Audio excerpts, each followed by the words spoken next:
আপনি ভেতর থেকে যখন স্ট্রং হবেন, মানুষ স্ট্রং হয় কী করে? ভেতর থেকে যখন স্ট্রং হয়, সমস্যার সাথে নানান প্রবলেমে পড়ে, নানান স্ট্রাগল করে, যতক্ষণ না আপনি ওগুলো করছেন ততক্ষণ আপনি উপরে উঠতে পারবেন না। ভেতর থেকে স্ট্রং হতেই হবে। কেননা সাকসেসটা বড় না, সাকসেস যখন আসে, সাকসেস যখন হয়, মানুষ তখন আরও মানে টেনশনে চলে যায়, ইগো বেড়ে যায়, নানান কিছু হয়ে যায়। কিন্তু মানুষকে স্ট্রং হতে হবে ভেতর থেকে। যতক্ষণ না আপনি ভেতর থেকে স্ট্রং হচ্ছেন ততক্ষণ আপনি কিছু করতে পারছেন না।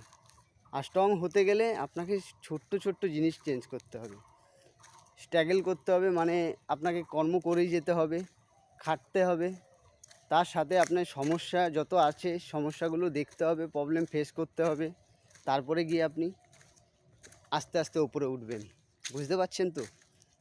সেম জিনিস নিজেরটা নিজে একটু ভেবে দেখুন, বুঝতে পারবেন।